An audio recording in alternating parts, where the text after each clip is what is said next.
So we're off to a very auspicious start. Sure that the discussion today will widen the scope, responsibility, and ultimately freedom of design. Please join me in welcoming on the stage Peter Eisenman, Jeff Kipnis, Eric Moss, and Hernán Díaz Alonso. So Peter's doing a project. He mentioned this last night in Istanbul, and he's asked me to discuss it with him. And I've known his work for a long time. And how you do gigantic urban sites are really difficult, and it's not really clear. There is a standing argument in his work about the 9 square, which goes way back, and he's been doing them for a long time. And this is not a joke, this is more funny. You don't know your own password? Yeah. My password you have to put in 3 times. God damn it. All right, if anybody laughs at me one more time, I'm gonna. You could leave. All right, JKHVC 5. EMC square. Okay. JK. Right, somebody wants to break into his computer. Yeah. Just use the number 1 now. Okay. Is there any way, can I get that film on here later on? Yeah, later. Okay, look. Let's do raspberry. No, we've already seen raspberry. Eyes mourn. Should I? Now, I'm in his office, and he's showing me, we're discussing 9 square grids and 4 square grids, and how do you actually, how do you take control of a site as big as this site? And there is another argument that Peter's made and that I have followed, that architecture essentially started out as modern architecture started out as a centrifugal diagram. Its formal forces would emanate from the building out. There was a major change, which Peter identifies as having associated with the Jushu Library of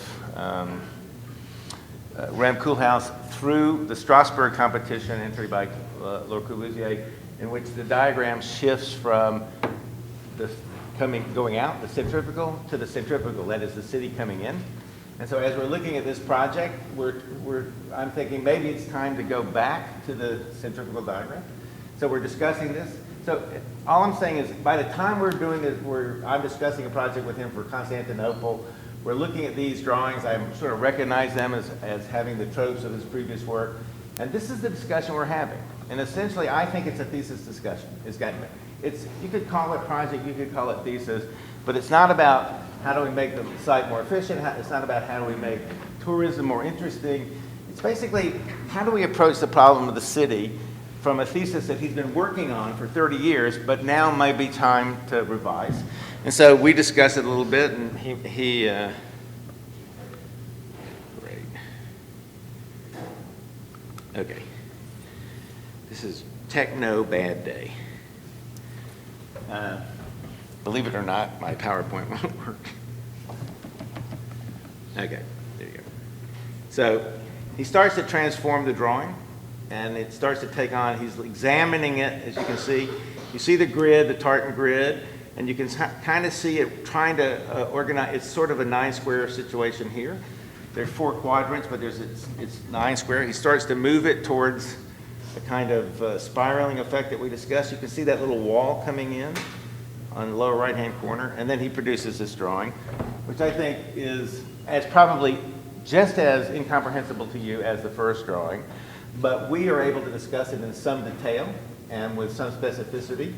And then last night, just casually over 5 minutes at dinner, he shows it to Greg Lynn, and Greg Lynn says, I think it's incredibly interesting, but I think you should take the lower right-hand corner and remove it and have 3 out of the 4 squares operating, but leave the last one void. And because that's an existing situation, he didn't like the wall coming in. Greg doesn't like this wall. And Greg also remembered that Peter did a whole series of projects early on in his career in which an octet was missing. So he would make an L out of a Q by pulling an octet out.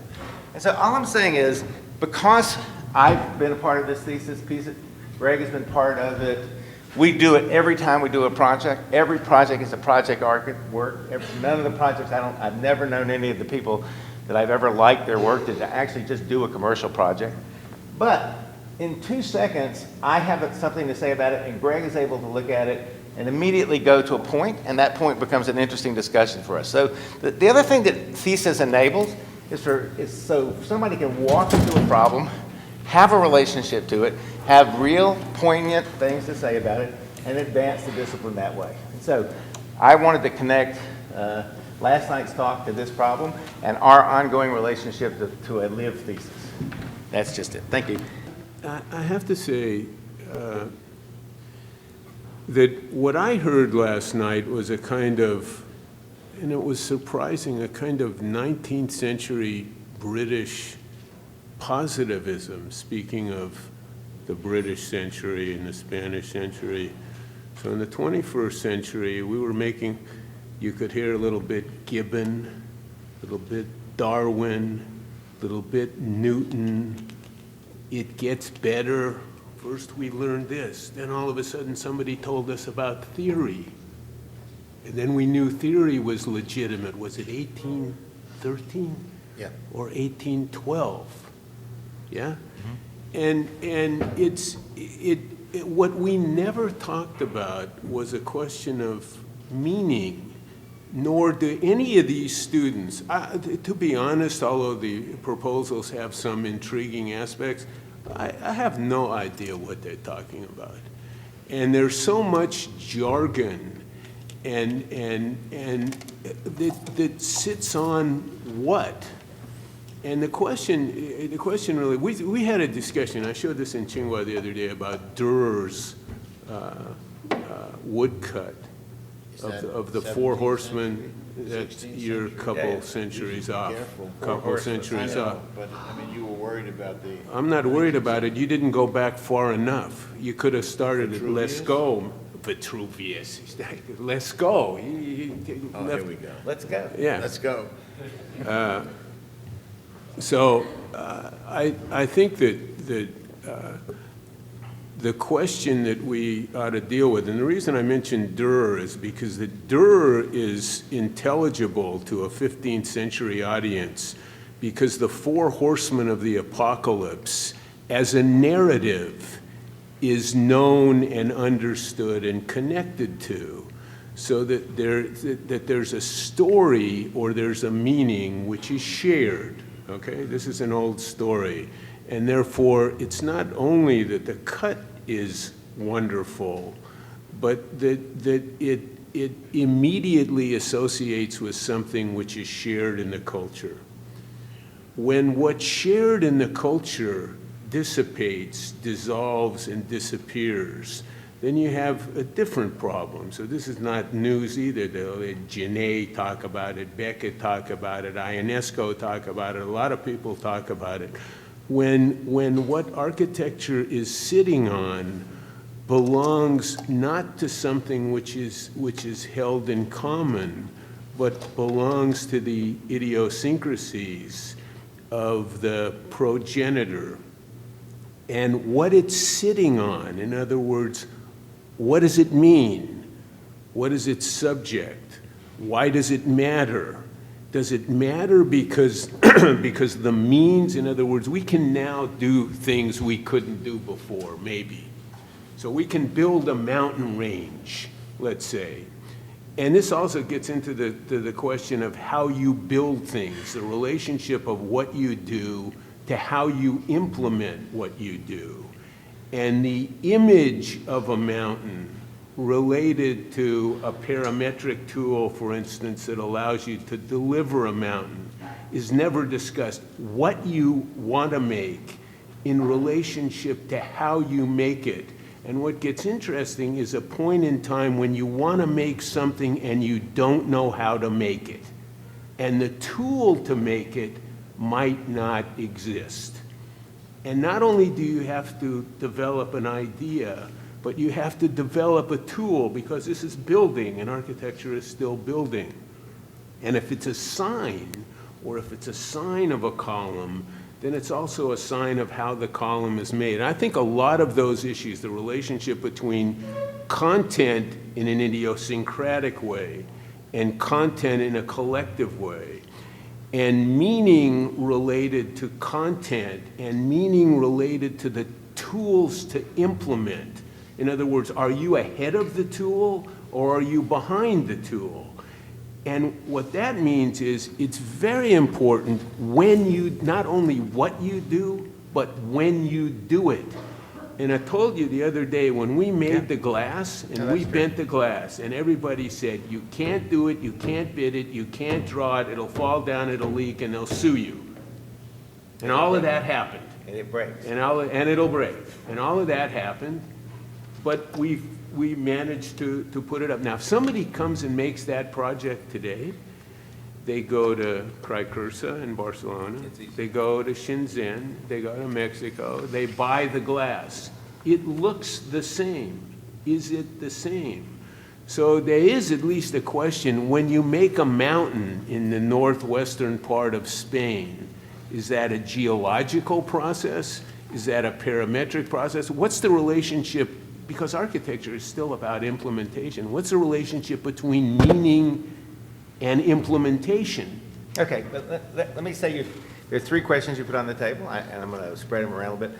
One was, what happens when there's no shared discussion? And I think we're all facing a world in which there are no shared discussions, but increasingly large numbers of shared discussions with smaller audiences. So that's a very different Can situation. I say one, I have to say one more thing, I'm going to forget it. Okay, And go ahead. I don't want to distract from what you just said. The critique of presenting a kind of it gets better, British, kind of intellectual, was the kind of arrogance of Gibbon, of Darwin. There's another way, this is about how you look at history, actually. There's a very different way to look at history, which is not so much it gets better or worse, but it gets different. It's more complicated. By the way, nobody used the term Well, better last night. But there is an implication in your argument. Okay, fair enough. Nobody said I better. would say we knew this, and then later we learned this, and later theory became this, that the implication, and you correct me if that's not what you meant, but the implication was that in a chronological way, there also is a progressivist, meaning just hang on a second, because the kicker to this is the opposite, which is that you don't get better at all. You gain something and you lose something. I showed you the other Better night. is not the issue. It's Never an issue was. for me, Well, because But that's how not about, Peter, how about progress? No, and I'm interested in progress. First of all, I want to talk about arrogance and shared discussion. First of all, you may not know because of your isolation from the general public, but I know that the four horsemen of the apocalypse is a very popular sports term known through anybody who's a football fan, that in the most famous backfield of the 20th century was the four I horsemen want you to of name the four players. I can name the four players. You can't. Leyden, Leyden, Studenhauer. Stuhl Dreyer, Yeah. Stuhlhauer, This is no Crowley. No, Stuhl Dreyer. war, famine, pestilence, and death. And Is I'll the tell you is. what, no, they were But what he's talking about is there was a sports writer called Grantland Rice, and Notre Dame, which was a famous football school, 29. played somebody, In What the- decade are we talking about? he wrote The four horsemen. and Grantland Rice, writing about the game, said on such and such a day and such an event, the four horsemen rode again. Okay, but nobody knows that. No, And yes, they exactly. do. Yes, they do. I do. You two. Well, that's a shared discussion. No, that's what I'm He saying. brought it up. Well, we He share. knew. Okay, He why knew. It's not two guys. How many of you know the movie Behold the Pale Horse? You don't know the fourth guy. Ever heard of the Clint Eastwood movie Behold the Pale Horse? I do know now when you say it. Leyden, Do you know Miller. Behold the Pale Horse, the Clint Eastwood movie? Yeah, of course, I know all Where's of the it. title from? I did know. Eric, where's the title from? It's a biblical title. It's the coming All right. in of the death. Yeah. Death rides in One on of a colt. they're different horses. And in the Bible, they're different horses when of death different walks in, colors. it says, that's "Behold right. the pale That's horse." right. Damn right. In Apocalypse, shared thing. that's pretty good. There's You shared. went home and read it. Okay, I would like to suggest maybe to bring this back to thesis, which is maybe the topic of the symposium. I think yesterday we talked a lot about norms and exceptions in the lecture, whether or not it's a temporal or positivistic way of looking at history. What I think was interesting is that established that one could argue that architecture leverages the norm as a framework to uncover states of exceptions. Yeah.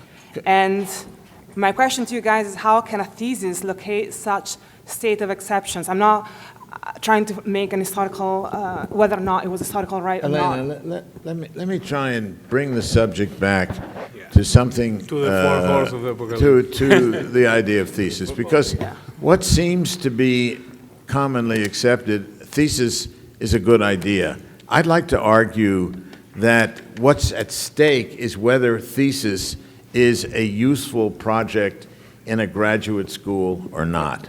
And I would argue that a thesis, first of all, you don't start with a state of exception. You ought to, first of all, understand what the states are, and I'm not convinced that many fourth, fifth, sixth-year students are able to make a thesis about architecture. I'm not certain that they know enough to do that. And I think the whole idea of thesis goes back to the whole notion of the individual, the hero architect, the Howard Rourke image. And I never have in my classes people working alone, because you don't work alone in offices. Nobody works alone anymore. They work in teams. And so the question of thesis, which I would really like to raise directly rather than raising Peter Eisenman or Gibbon or the Four Horsemen or all of that stuff, we did that last night. We're finished with that. The fact that Eric still tastes it this morning at breakfast ain't my problem. I'm here to talk about. Yeah, it is. No, it ain't my problem. Maybe if I could get Actually, you. we've already answered the question for ourselves about whether or not to do thesis. So, Well, wait a minute. the I fact want to that put it on leaves a table. taste in your mouth this No, no. morning at breakfast, that's your problem. No, I We left do the taste. thesis. No. We believe we're able to do it. Well, I want to. We believe that we the can do it discussion with is individual supposed to be people. the discussion is supposed to be about thesis. Yep. I want to raise a question to all of you who believe that.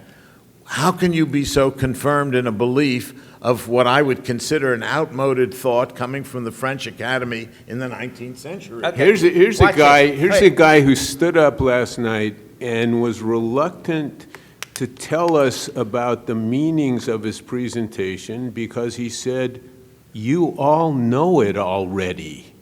And now he comes the next day and he tells us that architecture is a. Wait a minute. You get your chance. Just oxygen.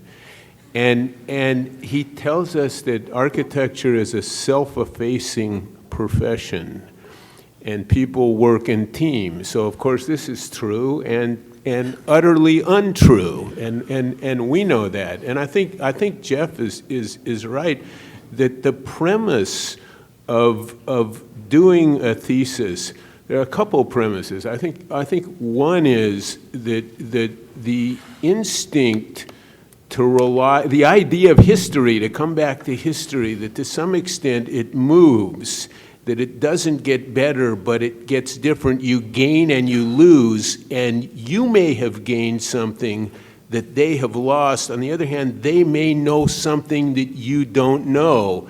And a hierarchical presumption, meaning you have to go a certain amount of time, and you have to have a certain amount of knowledge, which is related to time, in order to put down a conceptual proposition of your own, nominally, but with some assistance, which is plausible, and otherwise you can't. Here's the question I put on the table was, because I believe the notion of a thesis comes out of the 19th century. You may not agree, but that's where it originated in the French Beaux-Arts tradition. And I'm asking the question, why today with the exfoliation of knowledge, which we would all agree has become more complex, more problematic, do we think that a student is able to handle that knowledge and still produce a thesis? That was a question. Okay, well, may I answer it? Of course.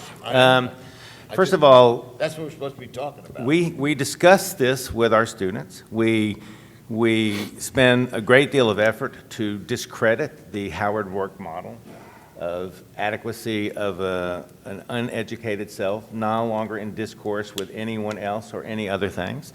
And so every thesis student is actually working in a collective environment with several advisors, plus a requirement to make a thesis statement, plus in other words, we don't follow a model that you correctly identify as discredited. We are experimenting with a new So model. let's take what we saw. Let's talk about what we saw today.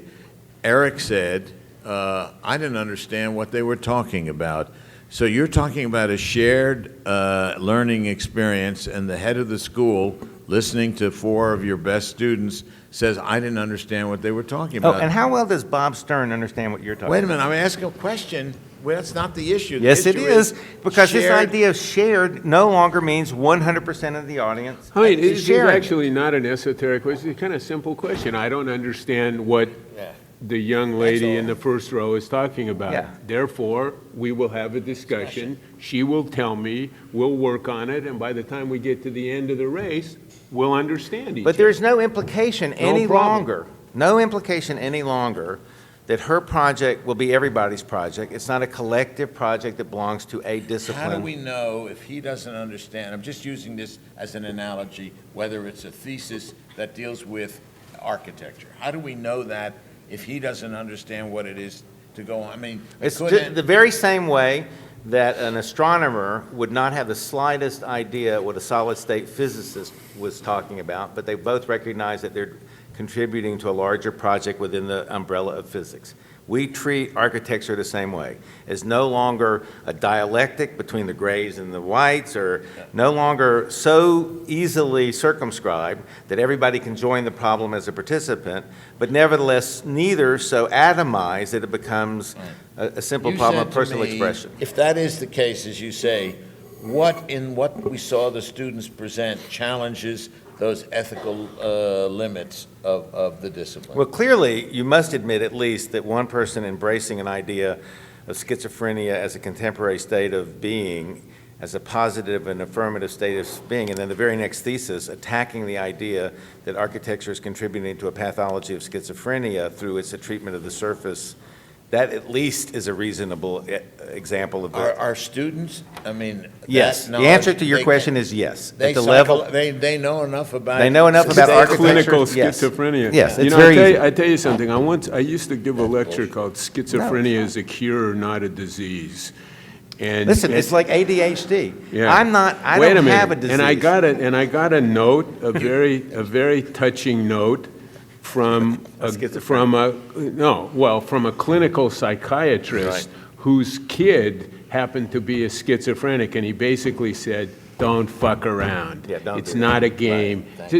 I mean, it's a little bit that. I said So the the same. question is, and I think what Peter's saying, which is we're thinking about, are we dilettanting our way with jargon? Answer is no. The answer is very simply no. It's a question.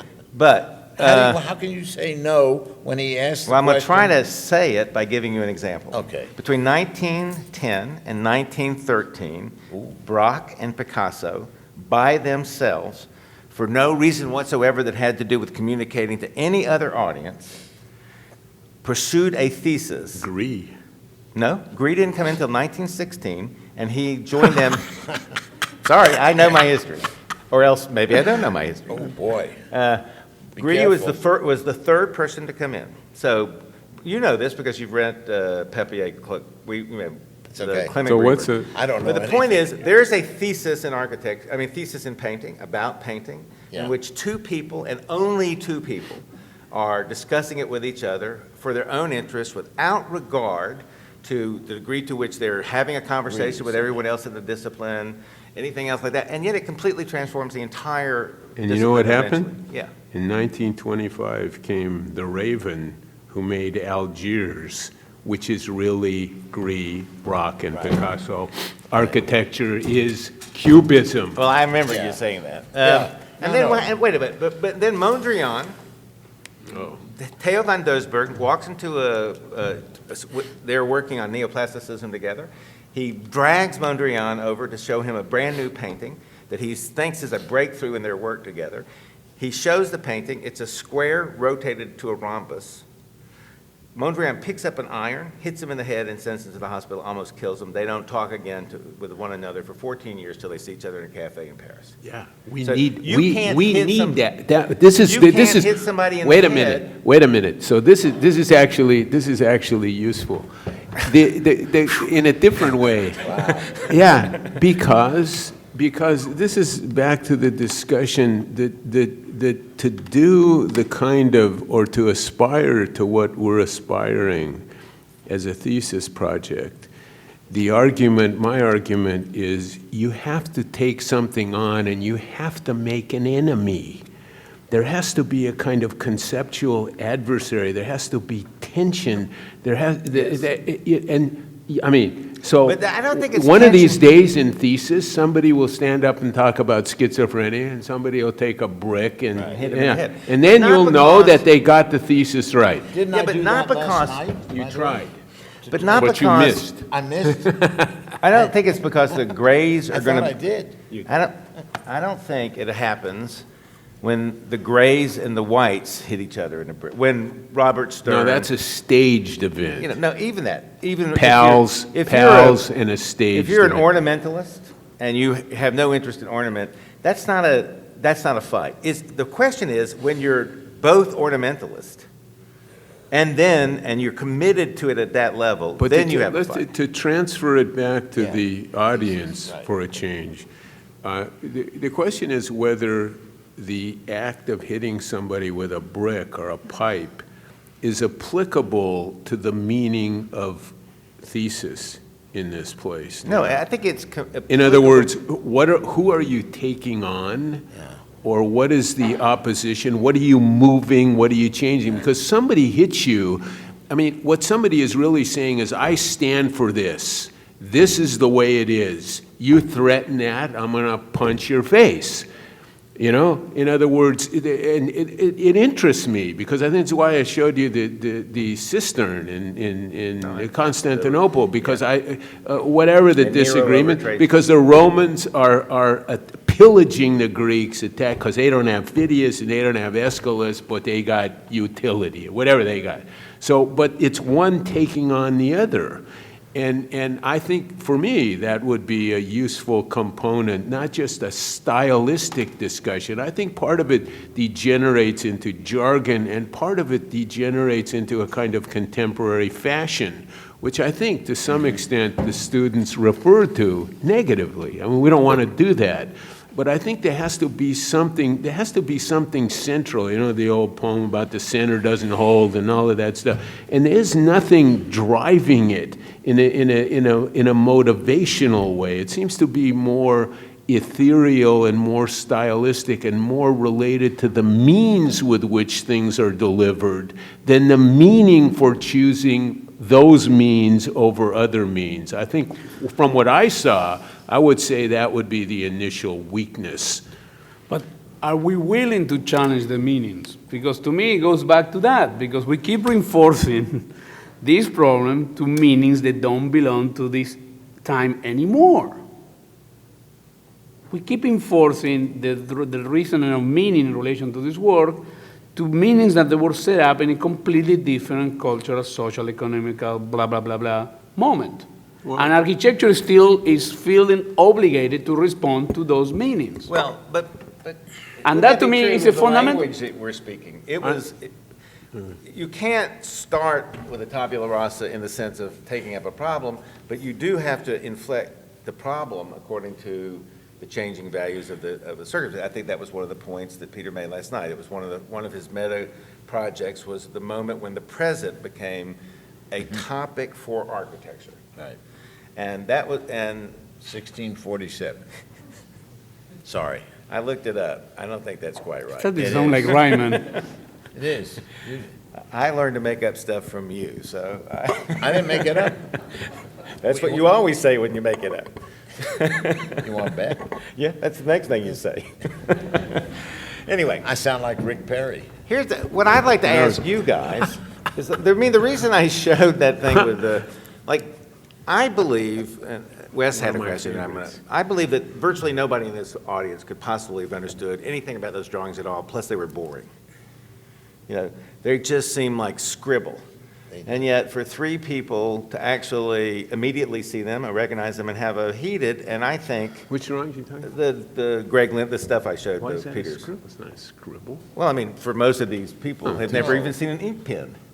Come on. Well, But keep in mind that Jeff doesn't know how to read plans, so every time he sees a plan, it's a scribble for him. Yeah. So- Is that, those were plans? Yeah. Oh, sorry, I thought those were the windows. So that's what y'all tend to argue in the crowd versus individual, or one crowd versus power structure. And actually, I think thesis today in almost every discipline is a very few number of people, 18 people in the Copenhagen school by themselves in physics for 11 years. Also, knowing that the physics that they're writing down goes against the entire history of physics, they isolate themselves, have an intense conversation among a very few people. When it starts to become productive, then they try to disseminate it to a larger discipline. This idea that you measure the status of a thesis and its progress by its current relevancy to a larger, it's so premature, and it's also never been the case in the history of a new idea. but you have to steer it somehow. Otherwise, they ought to do it alone without that's any why I advice. think his argument about, like, what is judgment? Like, you know, if the judgment is going to be constantly determined by the least common denominator of the largest possible field of influence, then there's no point in doing a thesis. Yeah, but I don't think that's the point. It's Well, not that. but I know, but the fight has to be on You say the least common denominator, you mean the broadest common denominator, Yeah. meaning you're watering it down. Well, it means you're trying to make sure that you have a large enough audience in the discipline that its impact will be known from the beginning. Like, why would you ever make a building that you can't find the front door? Now, if I went out and asked Yeah, but 500 architects and then 500 normal people, I'm going to get 499 answers from the architects and 500 answers from the people that said you wouldn't. And yet, Yeah, but we I mean, know- here, somebody would say, why the hell do you need a door? What's a door? Well, And no, it's a I can legitimate give you stuff. 20 buildings that But I don't achieve think their there's any architectural- debate about that. I That's, know, but the point is, that was a thesis at one time. You know, the self-evidence of the architectural promenade and the the spectacle and theatricity of the movement from the ground to the piano nobile became a convention that had lost its vitality and had started to become challenged by any number of architects from Remco House to... I think that's your pal, it's Philip Johnson, talking about how you can't put a door in a Bucky No, but Fuller for dome example, or something. You can't. You can't find the cares? front door of the Wexner Center because finding the front door means establishing a status of the institution which already frames the works of art in such a way that if you don't But have wait a that- minute. But that's his point. I know. That has a meaning. It's not just where the hell is But that's the what door. I want to ask you this. When you say it became a meaning, it didn't have a meaning. Had a meaning to the author. I know, but you can't have a private meaning. You can only have a private meaning if Well, you assume one of there us is. wrong. Huh?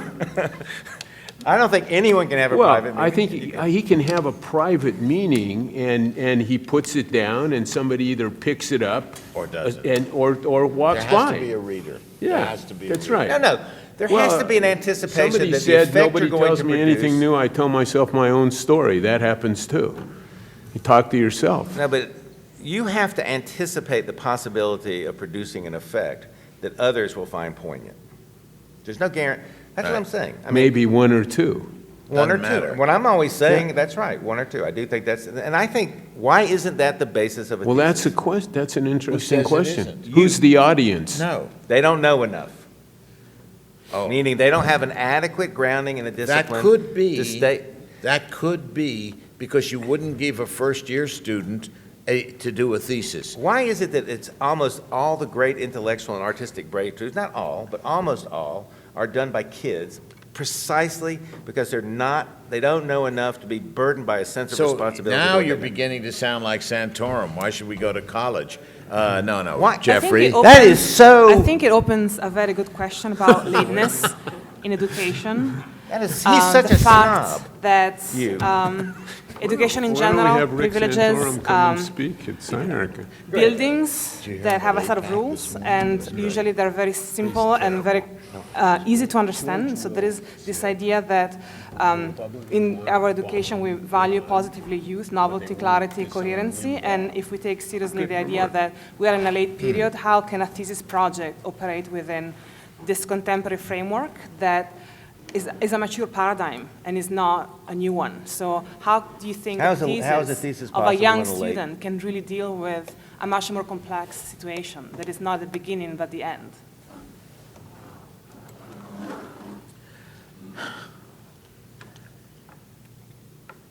Look, I think there are two views, and we're not going to solve this problem. One says you don't need to know much to do a thesis, and the other says you need to know too much to do a thesis, and that's fine. I don't personally think there's much to be gained from a student doing a thesis, because I don't think they can set the limits of the discourse as well as a teacher can. Otherwise, they'd be the teachers. And I don't think they can set the limits as to what might constitute relevancy or state of exception. I don't think students... Do you think the early houses were theses? Yeah, but I wasn't a thesis student. You didn't know how to build. I didn't say I did. I wasn't attempting to know I how would to say, most people would say that you should at least know how to build a building before you do a thesis on how to build First a of building all, in wine. before I did those buildings, I detailed 3 buildings at Brandeis, which are still standing today. House 2 by had the no way. flashing in it We did it purposely. because you wanted it to be thin. We wanted it to look like a model. Go ahead. Yeah, that's what I mean. But yes, Wes. I think that the distinction you made between practice and project last night that you introduced today, trying to arrive at the terms thesis and Right. project is pretty good. I think, though, that conversation's lost that now. Project seems a lot more generous and open in the terms that you're talking about, whereas the thesis seems to close it down and relate to other models within other disciplines related to dissertations and this sort of things as a sort of standards of contribution. Right. Whereas a project is something that's related more to seriousness, related more to intention, and the distinction from the practice is that it opens past the given or received wisdom to begin to build on that and move it forward. And I think that if we actually use the word project, and maybe it's just a trick of the terminology or whatever, I think a lot of this argument about how big the audience has to be, and this sort of thing that is closing the spectrum down, sort of dissipates. Yeah, I'm inclined to agree. Terminology has far more social and institutional weight than it should. That's why it produces jargon. On the other hand, I think jargon's important. I think you can have shorthand conversations between experts because you can use it. I mean, I eliminated thesis at Ohio State and turned it into nothing but a kind of preparatory thesis prep. But I think, Elena's question is like, how do you have a thesis in a late period? Okay, but And I want to, And be young. yeah, one other thing You can't. I will argue in relation to this, and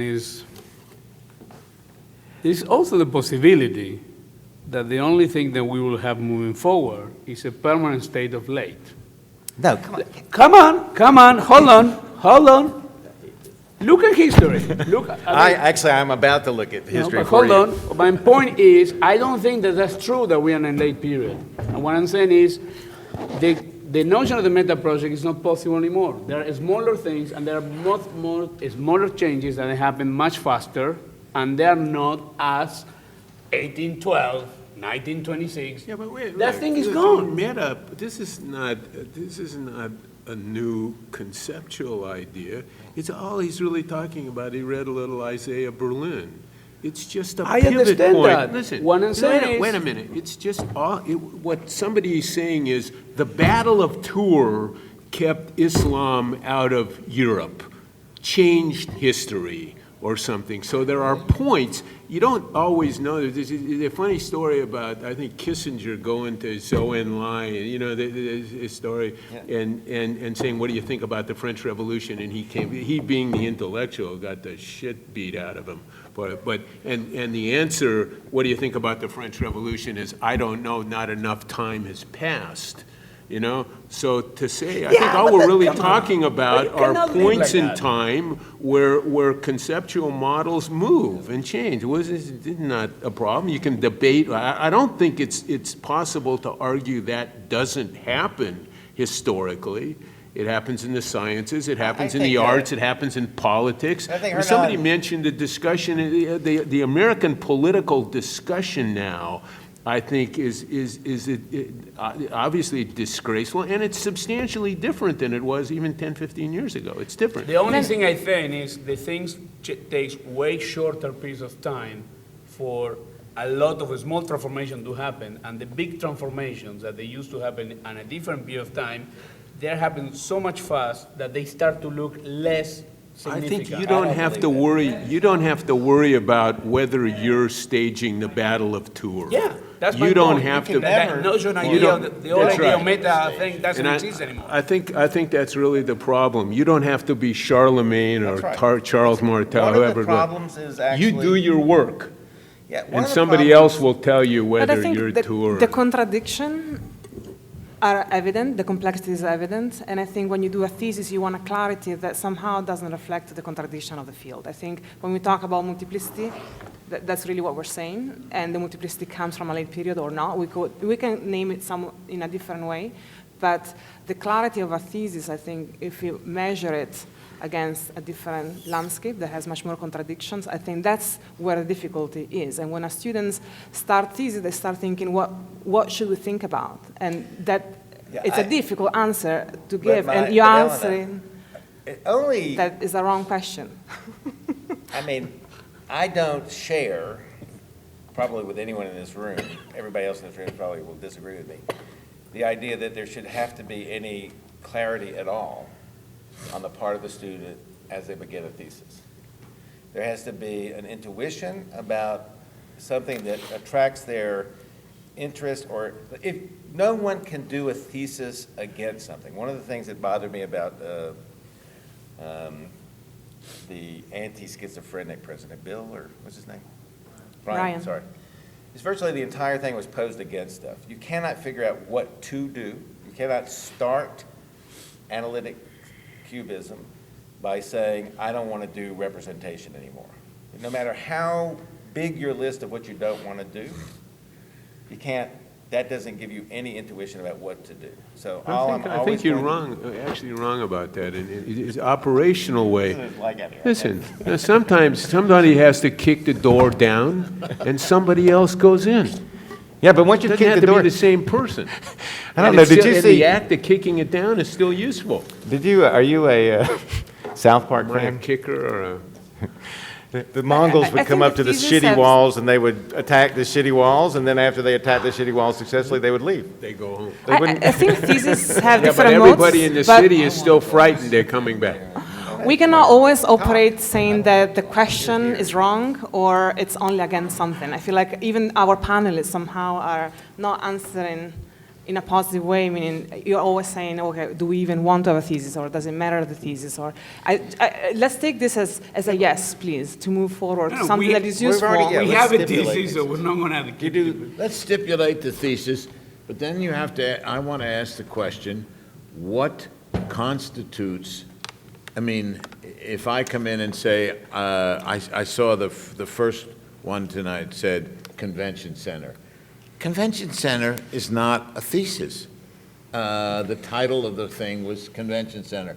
Convention center is something one does, but the idea of having a convention center, or what it's the vehicle maybe for a thesis, but what was the thesis? And then we heard it was a high-rise building as opposed to a low-rise building.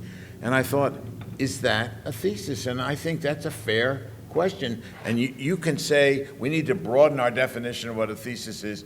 At a certain point, there's no such thing as a thesis if everything is a thesis. I'm curious about what was the thesis that the student presented that said a convention center, high-rise building. I want to know what's the thesis. Just bring your thing. Dora wanted to ask. Well, I actually am beginning to think that rather than broaden the definition, maybe it deserves refinement.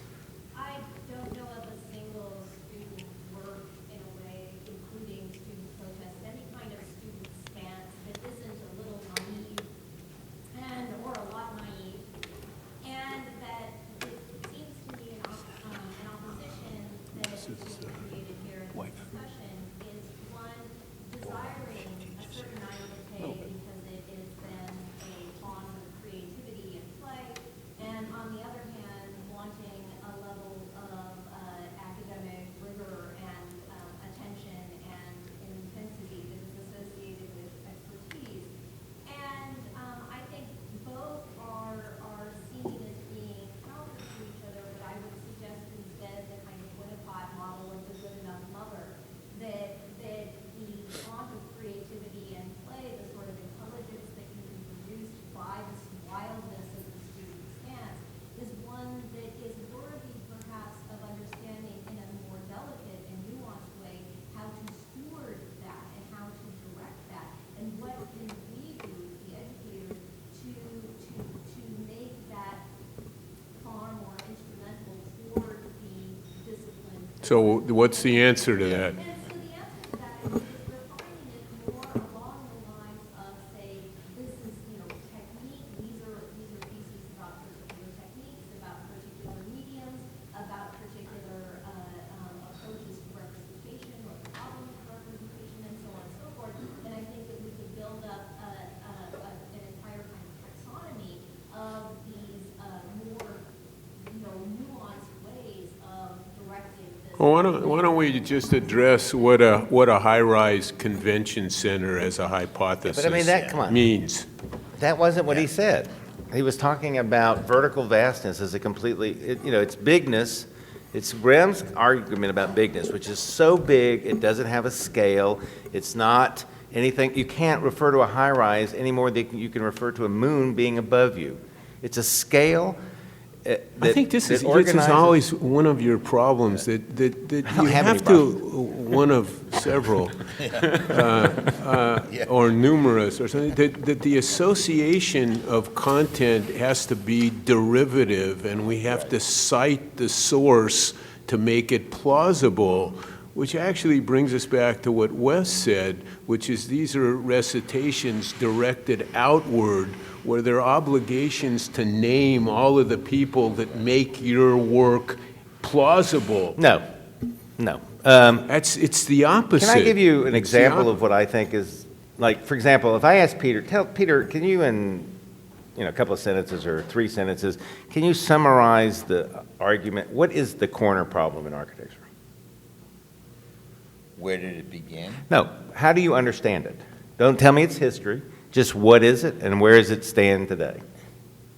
What is the problem of how a building meets the ground in architecture? What is it? Where does it Corner stand? problem, I would argue, is specific to architecture. That is, it has an autonomous nature because it's not specific to any other discipline. Yeah, but what is it? It's where two surfaces come together, either inboard or outboard. Right, and why does that cause a problem? Because how you deal with that has meaning. And do you think Well, Yamasaki's... wait a minute, because you wanted a 3-sentence answer to a question that takes 2 hours. I mean, for people, my guess is that most of the audience has never heard that a corner is a conceptual problem. That's right. Ask Hernán if he thinks a corner is a... Of course it is. Detailing, you Yeah. can't detail things. Is it? Of course it is. He didn't have any. Do I care? No, but Why it is is a it a conceptual problem. Why is it a problem? Or is this an antiquated idea? No, it's not. No, So but why then- is it a problem? No, And do you it's think not. Yamasaki's column made a contribution to the corner problem? Yamasaki's column? Yeah, he developed World Trade Center. the World Trade Center yeah. column that Philip ended up using in the, I don't think so, no, but that's. there was an argument Well, because wait a you're minute, in wait a the minute, way. wait a minute. It is This such is- a it's- big it's- problem that I choose to do 10 years of project without corners because Yeah. I couldn't figure it out. I mean, is that a deep of a So conceptual problem? So every surface, in other words, a corner issue is planar, so they're planes. So if it's a curving surface, it has no corners. It So does if you, because it meets a roof. no, not if it's Ledoux. I guess Ledoux had a floor. Okay, I mean, yeah, I know you're gonna say a Okay, corner so- is not just a corner, it's No, something wait- else. I wait a mean, minute. I know we're gonna go there. In my peasant way to understand But the look, word, yeah, a corner is here's more why often it's- than not implied degree 1 geometry Here's is more why than it's, here's curvature why geometry. it's an interesting question, and Jeff mentioned both an interior, this is something that Yeah. prototypically comes up on the Seagram building, which either destroyed itself Right. by adding an appendage, but when you make an elevation in a conventional sense, and you make it, whether you make it the way he did it in Milan, or whether it's on Park Avenue, whatever it is, but there is some chronology of materiality that makes a surface from point to point across a plane. There are no And then, points in wait a minute, you don't have to have a point to have a point. And so you're working your way across a surface and you come to a corner. Reflection, yeah. So the physiology of the corner is not the same as the physiology of the plane. No. So making a transition from one plane to another obligates you to use a means that is not sufficient on the plane. That's the answer to the question. Now, That's an answer. now, Peter, And it's- are you inclined to the interior corner problem as the more important of the two, or the exterior corner problem? I think they're equal.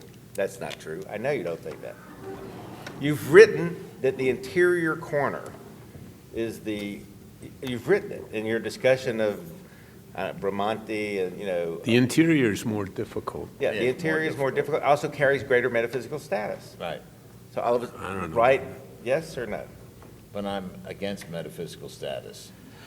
Well, look, I use this example a lot. There's a principle, quite an incredible thing I read in Scientific American, is you take You're a the chess, only one that reads scientific. if you take a American chess there. chess game, Yeah, that's been played till half the pieces are missing, no matter by how good, just as long as it's been played, following the rules, Yeah. then an expert yeah, will know the best next move. Right. Because he'll recognize the game and have, so it's Right. not about stating the precedents. It's Right. about identifying the conversation and the problem you're in. Whereas if you randomize the exact same number Are of you people. sure there's only one move, there's only one answer? to No, that? no, they will know, They'll know they'll a good they'll know the They'll know a game. number of options. right. But if you randomize the pieces, they wouldn't be able. they to. won't know the difference. Their ability to make a move versus the beginner's ability to make a move is exactly the same. Right. So we teach thesis by making sure that they feel like they're in a discussion with other works, contemporary and older works, so that they feel like they're part of a smaller conversation. So that when they, so I want them to be able to walk up to you and say, I saw your thing of this, I think this was quite an intelligent way you did this, but I have this idea about doing that. And there is no way to look at that drawing. There's no way for Greg to look at that drawing and immediately go to that quadrant and say, there's the mistake, unless he recognizes the game, knows its history, and has some ideas about the next best move. Now, I don't Isn't he know. overdoing that a little bit? A couple of guys who do architecture sitting around a table looking at a drawing and somebody reacts and says, why is that No, such frankly, I a don't think so, because every time I have an poignant moment experience. in the history of discourse? No, but I've had it with you, or I'll have it with you tonight. I've had it with Frank. I've had, Frank, when Frank did I mean, you the, finish when I've had it with me. I'm finished. Both meanings intended. when you talk think to would Frank be- about the relationship between Bilbao and Disney Hall. Would be interesting to know from each of you what projects, in terms of the thesis, are left to do and of interest. And I think each of you will have a different answer, but I think that's maybe something that would be great to hear. Eric, What was the question? what projects are, in your mind, are potent now as possible thesis topics? Why does the now come in? Why don't you just Because say they have to do it this year. potent? Why don't you say I- potent? Well, because they won't be potent in 2 years. I mean, I think a couple of things. I would refer to, I think, Dora's point about how to guide it. Wes's point, which I think, if I understood it, is that the work ought to be more internally obligatory. And your point about a guy hitting another guy with a steel bar, that would be my criteria, those three. Good. You? I would, first of all, say that the corner problem is not adequate in terms of scope and dimension for a thesis, okay? What worries me is I remember a thesis that was presented at Princeton some 10 years ago the theme was looking through a rear view mirror. And I had a difficult time relating to that myself. And I suppose that relevance to discourse today is important. So maybe looking through a rearview mirror was important. I found it not very. Okay, but all right, so relevance in some sense, you have, like relevance, do you derive that by reading philosophy? Do you derive that by looking at other works of architecture? How do you take the pulse of relevance? Can you derive it through practice? Probably. Depends what you're practicing. Last night, you were arguing you could. Oh, no, I couldn't. I was arguing. Well, I think that's an important point. I mean, I think Dora's exactly right. A huge question here is how do you guide this kind of work? And I came away from last night thinking, that sure sounded like practice can't make project. And so it did leave the question open, which was asked last night several times. What is the project? How do you make a project? Et cetera, et cetera, et cetera. And I kept wishing that it was the possibility would be stated that you could practice your way to a project. Yeah, So I think like one way to guide now we're talking about individual psychologies. I would say that certain architects that might inhabit places like this are incapable of, and some aren't. I mean, it's individual. You know, some people are capable of making money and others aren't. Some people are capable of whatever. I know what I can do, and I do it well. If you said to me, I believe we want you to take 6 students and run them through thesis, I would argue I would do better running them through a problem that I would set for them than doing an individual series of theses. I mean, a okay? self-initiated series. Yeah. Yeah, that's probably. But I think we're doing that to some extent. I'm not, I mean, this isn't a critique. It's I know, just- no, and the critique is fine. I think but there is something about what is plausible or relevant. In other words, what makes a relevant project, and there's some inclination to defer to the student and to give. So Yeah. this is where we have an argument, because I have no idea what a rear view mirror project is, but I could imagine someone looking forward and backward in time No, that's about, and that would be a legitimate, it seems to me, a legitimate discussion. So we're saying to the student, you've listened to people talk and exhibit and teach and debate and so on for 3 years. And now we're asking you, in a way, to give back what your sense is of what you heard and saw and felt, and redirect it or reorchestrate it. And in case you miss, fall, we'll help you out. Let me give you the answer that I would give to that proposition. I never conduct over-the-board criticisms. When I teach design, I have pin-ups once a week, and because you repeat yourself over and over again the same things. And so I believe the same thing with a thesis. I think it's much more beneficial for 6 students to pin up and see listen to each presentation and listen to a similar critique rather than being over the board and giving a single critique over and over again. I think it's a waste of time. I've always thought over-the-board criticisms was a waste of time, not for the individual, but for the other 25 kids waiting for their turn to hear the same damn thing. And we don't have that many ideas or critical ideas as teachers.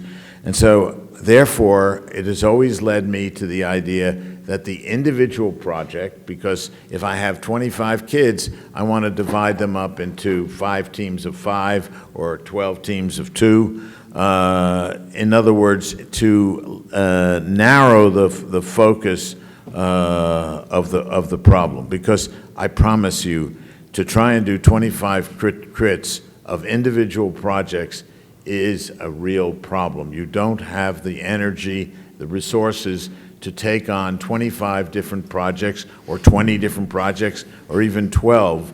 About 80. But this is not a, this is, but the hypothesis, I think everybody understands what you're saying, although nobody has to take on 25 students. The other side, and what everybody understands what you're saying and why. They do.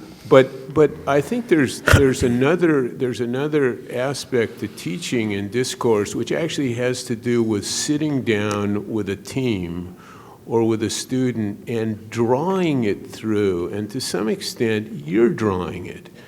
They're drawing it. You're sitting there working on it.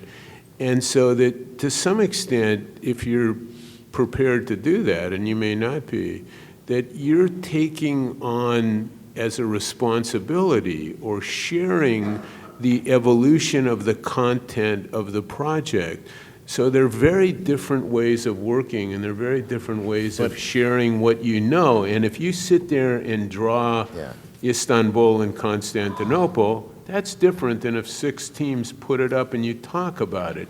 And it has different meanings to the people, especially if there are a couple of people in the class who benefit, I think, enormously with that kind of personal exchange. Yeah, but the problem with that is, as you know, you end up designing 12 projects in the class. If you take that, I mean, you do.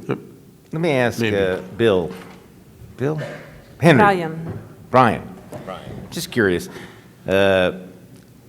Starting with the 5 points and domino, and then looking at Peter's building in Spain, can you connect them in terms of project?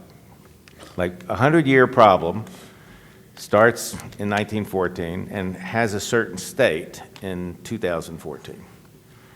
Can you identify it?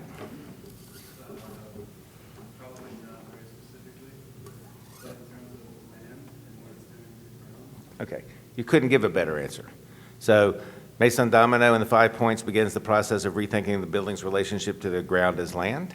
That project is now worked through to where you're actually turning ground and land into another architectural circumstance. That may have another 100 years ago. That may have no time, we don't know. But as long as you recognize that one of the fundamental issues there is the status of the land and the ground, then I'm happy. Now, let me ask him something about that. If you looked at that project, it was a tough question, and you got away with a pretty easy answer. If you looked at that, more to the point, if you looked at that project and you were to remake it or to rethink it, so what did he miss in a conceul way? I mean, Peter actually mentioned. I was going to ask that. Hang on a second. All right, what the hell's the difference? Who asked him? He's only saying that after the fact. There was a mention. Remember last night, Peter was talking about Meyer's project up on the hill. And at a certain point where a kind of grandiosity meant redundancy, which in his terminology meant practice. And the aspiration would be that the corner of, or the northwest corner of Spain didn't have that foible, or did it? So the question to you is, now you are the critic. He put it up on the wall. What should he have done? What did he miss?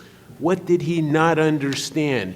How can we move the project ahead, as opposed to saying, oh, authority, that's the way to do it? Next subject. So I think the obligation is really to take it apart. So the question to you is, what did he miss? Don't answer. Yeah, you answer. He leaves today. I'm back. Let me leave now. Yeah, we're done. Just a minute. Let me go. You got any thought? Right.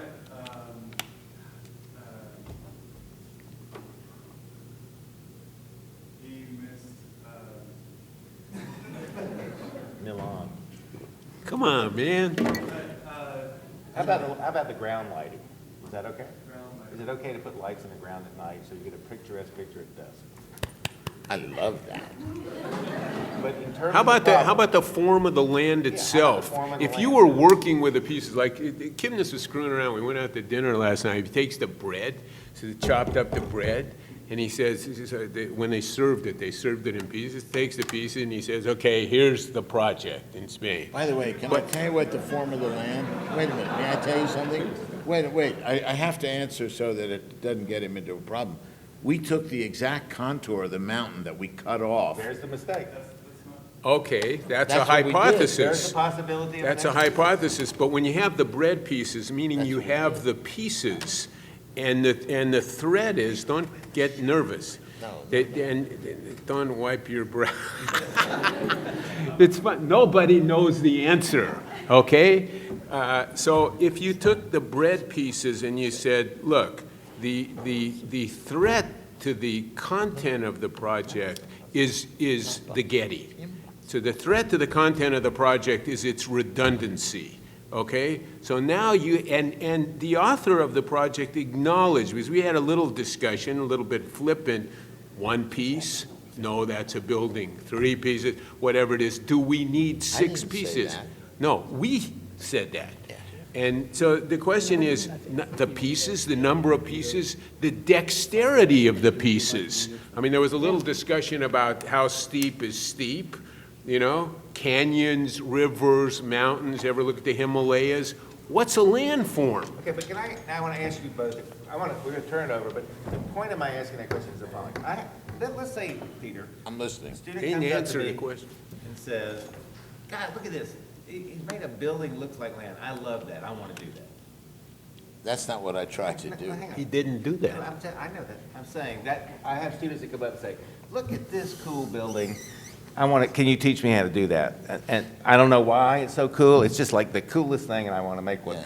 Then I'm going to say, great, we'll do a thesis. And on the way, by the time you get to the end of it, you'll be able to say, Corb's 5 points. You'll be able to say, here's what to do next. You'll be able to make arguments like you don't have to know going in.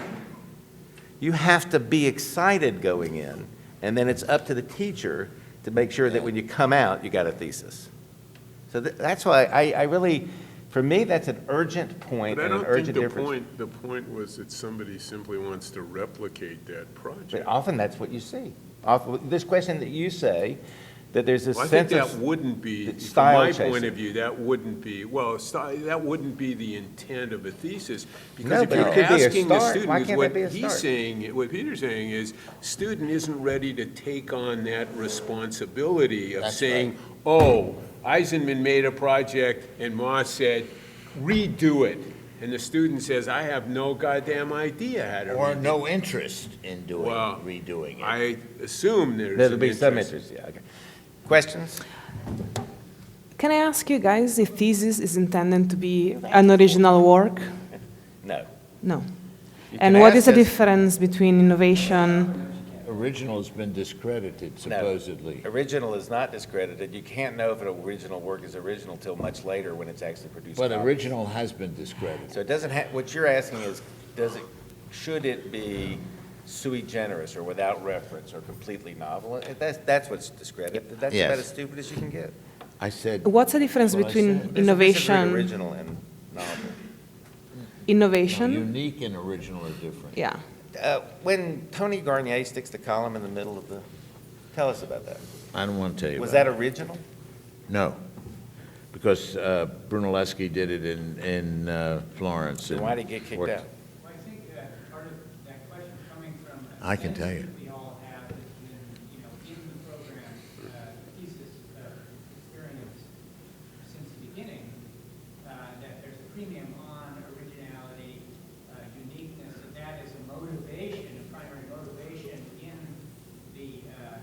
search for a thesis as a topic or whatever, rather than it growing out of almost as a byproduct an interest that consumes you otherwise as a project might. So originality, and you're saying, rightly, obviously, that is discovered retrospectively rather than something you could intend at the outset, and that if you're all consumed about being original or different, you're never going to get the proactive. Yeah, this is another problem.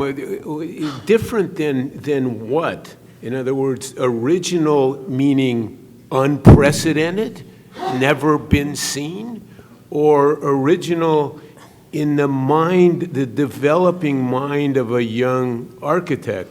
I tell you something just occurred to me, and I remember this happened a long time ago, so people probably won't know the project, but Isesake came to Mocha and made an exhibition, mostly models. Yeah, And he couldn't, so he couldn't come to talk about it. So he called me and he said, Moss, would you walk around and be the docent for my exhibition? So I said, okay.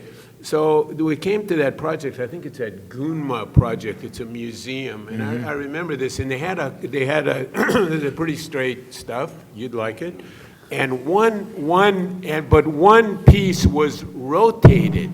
It was rotated, and we talked about that a little bit in terms of the fact that for him, in the repertoire of the development of the lexicon of Isesake, that was new for him, because somebody in the audience said, wait a minute, Jim Sterling just did a competition 2 years ago for Cologne or somewhere. Berlin, Wissenschaftszentrum.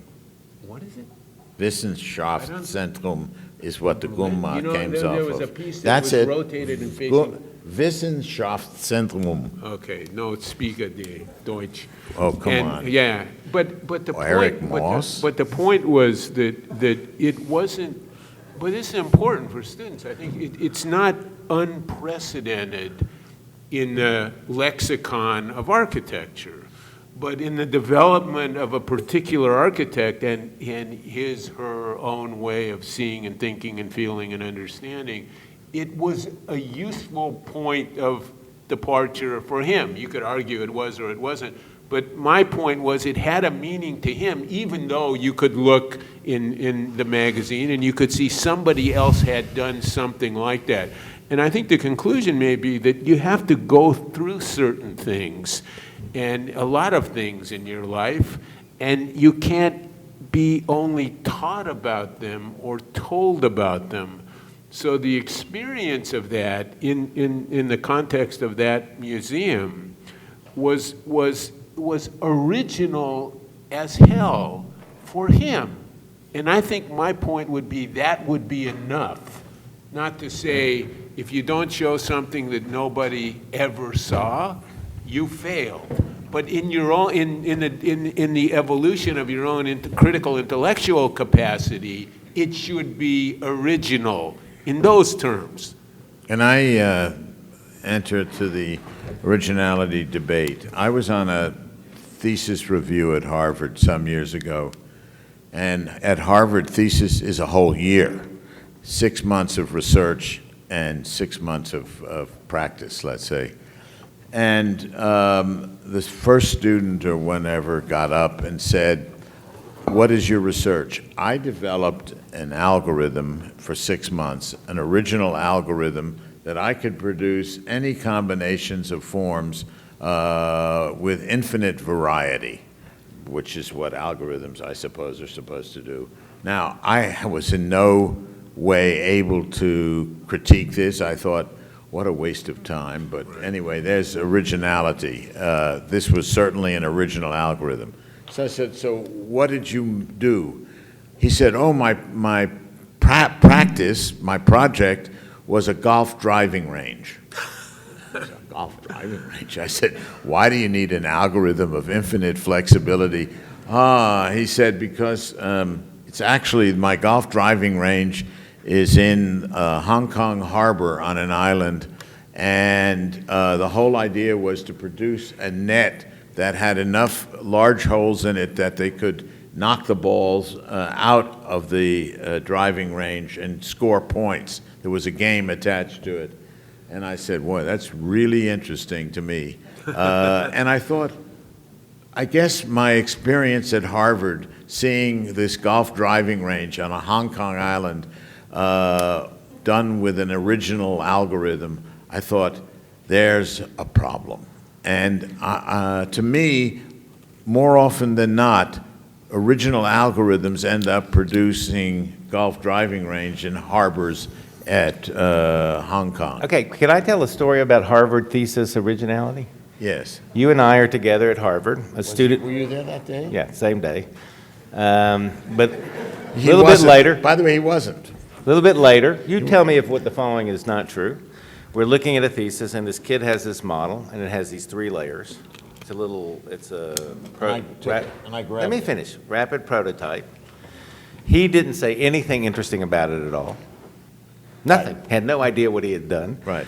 Peter said, look, this is fantastic. Can I have it? I want to use it. And the kid gave it to him. And about 6 months later, a project came out of the office, which is, I think, one of the best projects ever to come out of Peter's office, is the Museum for Abu Dhabi. That's when it's original. It became original when it originated Peter's thing. Does that kid's golf course, or the kid that had the model and the kid with the golf course, the same exact thing? You know, I don't understand. So to me, the measure of that project, it's impossible to say at that moment. All you have to do is make sure that they've started with sufficient. But the kid didn't see what I saw. But I bet if he saw your Abu Dhabi project, Yeah. he would see what he did, and he would begin to see the problem. Okay. But, So- but, Jeff, but in relation to all these things, is a couple of things, because I think we're coming close to the time, but is first, this is not a fixed process. It's not like these guys need to have an absolute answer about what they want to do with the rest of their life as an architect. This is just a moment in which they will start to elaborate a basic thesis, if you want. And then the other ones will take a much longer time to figure it out. So I'm with you in the sense of they have to be a certain level of clarity. The point originality for me is not an interesting one, because I believe more in innovation in architecture than originality, because you build in discipline and knowledge over the years, and you find small angles that you can tweak here and there. And that to me is a much more valuable way to think about the problem of thesis for the students. But the other thing is, it takes a long time to figure it out, and I agree with Peter, there's no way for them to know everything that they need to know. But for example, the project in Santiago de Compostela, it basically have 4 different theses of the work of Peter in 4 years. It has pieces of the house 1 to 11, it has part of the archaeological project, and this is the other component that we don't talk about it, that the whole work in the 90s, it was completely driven by the topological project that emanated from computational work. So it's not that the work operates in a vacuum and the thesis is a perfect thing and it's a fixed thing that doesn't change. You start to observe, and the now and the current, it matters. And it matters big time in terms of how we shape the one. So the only thing that we can ask, and we can hope for the students, to have a certain level of clarity, certain basic ideas to where they can start to work, and hopefully some of them will start to develop a much longer project thesis over time. The last thing I want to say, because the team and the collaboration. Huh? Could we conclude with this? Because it's beautiful. Yeah, hold on. The last I thing I want need to to say. go to the airport. Yeah, and the whole thing about teams and all that and collaboration is important, but usually that's been said from the guy who sits on top of the pyramid. We always like to talk about architectural collaboration as far we are. You know, I just want to be careful about that, because if not, it becomes an absolute problem that at 25, 28, you have to figure it out, the whole Wait a minute. 1,000 years of architecture. I agree with that, and I would like actually the students to be able to ask a question before Peter has to go to Fine, the let me- airport. Let me say one thing which I think is intellectually useful and useful for students. In the 90s, the whole world was doing something. Where'd that come from? Princeton? We don't care about that. What we're looking for is something which I think is quite different. We may get different. Technology, Eric, We- technologies and techniques. That one happened in the 90s. Didn't It happen in the shake up 90s, the whole happened in the field. 20s, happened again in the 70s, happened again in the 90s. No, not on that level of Okay. Okay. And, So- and Questions from the? Yeah, I would love actually to open the microphone to the students. If there is an impelling question, yes. And you should come here because Or we I'll don't repeat it have for a you. mic. Here. Just say it, I'll repeat it. In what terms are we in a late period? In what terms are we in a late period? I have no answer. Well, why do you think we're in a late period? I didn't say we were. I'm in a late period. Oh, you think, so it's a, I'm late. L-A-K-E?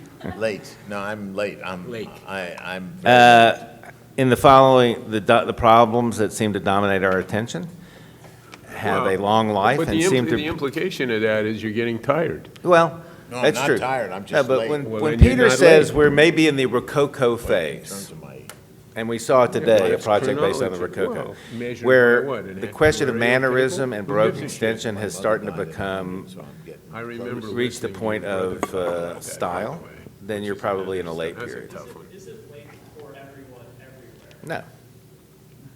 Clearly, that's what, I think that's right. I mean, I think, Way early for us. we don't care and about it's everyone. early in everywhere, America. by the way.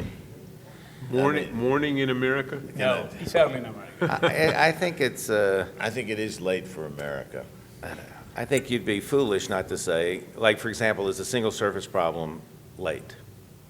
We've seen it for 15 years. We know it all the way from all sorts of rules about it and how it developed, and then we end up with Doug Garofalo doing a yellow one that looks like the Jetsons, and you realize that it's reached a mannerist or even Rococo conclusion, and, yeah, lots of them. Yokohama. You're not interested in the problem. No, You're not Yokohama- interested in the problem, No, Wes. Yokohama So was you a will good never one. see a good one. No, I'm interested enough to maintain. I'm not, this isn't, I'm saying the very fact that you asked the question, like, have we seen the best Bob Denver song? Hey, Yeah. we're not getting anywhere I mean- closer to being late. Okay, so, I am. any other questions? Yep. How does architecture, like, in terms of like an architecture thesis, relate to geology and the scientific method? Okay, how does architectural thesis relate, I'm going to skip the scientific geology part, method. to scientific method? Because that's one example of the thing. What you're interested in is, to what extent does an architectural thesis have to follow the model of a scientific method? Meaning hypothesis, testing, so observation, hypothesis, testing. No. Here's the, my answer to that question, I'll let anybody else answer, is there's no such thing as a success or a failure in art. Well, there also may be no such thing as a scientific method. That's not true, since there's a lot It of is science. true. No, there's a hell of a lot of We science. discussed with Velikovsky the other day. I understand that there are but there is a method. The fact is that it's, is like any good method, it's sufficiently pliant and a variable, but they produce knowledge and they disseminate knowledge and they build on knowledge very differently than the art community does. You ever seen a work of art with a footnote? I think it gives you what Pardon you're, I think it gives you, the method gives you what you're expecting. The art gives you what you don't expect. When science gets interesting, it jumps to art. Okay, and I'll answer the question a different way. I hear people all the time in the world of architecture building buildings and say, here is my experiment, Rem Koolhaus. I then ask them, did you go back and test the results of your experiment? Did you go back to Seattle Library? And the answer is always no. There's no such thing as the test, so there's no such thing as the success or failure. There's the influence and dissemination, so I think they're fundamentally different. She was using it as a metaphor or an analogy. No, but I think it becomes a reasonable Not as a argument with me literal. for you to say, I will now do a thesis based on its relationship to a scientific method. Right. Why You can not? do that. Yeah. Right. Any other questions? And you were saying that there has to be an ending, and that you should be getting people in the episode. So are you saying, so are you saying that you should be fighting windmills? You should be Don fighting Quixote. your daddies. Don Quixote. That's for sure. But you know Eric believes that Don Quixote, that there really were giants. No, That's, they should be fighting their fathers. Well, Of course. thank you, Dr. No, no, Oedipus. no. No, they should be. That's what you're set up for. They should be, you are a natural target for them. I think that's a good idea. I agree with that. Always agree with that. Yeah, Offer I think yourself that- as a target. That's what teachers do. I think that what, Not you. I do not offer myself as a I target. Do think not fight me. the You're too easy with that. Don But you raise Quixote. dogs and not Wait a minute, kids. let me answer the question. I think Don Really, Quixote you're kind of a was, good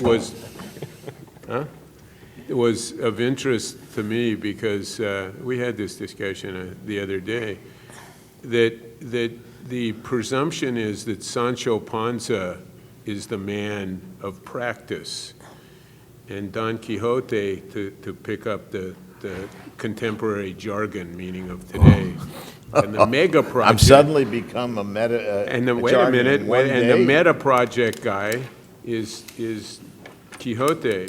And Quixote decides that the windmill is a monster because he says so. And Sancho Panza decides it's a windmill because everybody says so. So, This is why the Anglo-Saxon Hey, can I never get tell Don you what? Quixote. The Look. monster is Dulcinea. Look, this thing is never going to. Is the woman the monster in Don Quixote? It's not really in the miles. I would like to say that on that note, you guys have sat long enough, I've sat long enough, and I have to catch a plane. I want to thank you. I had a great time being here.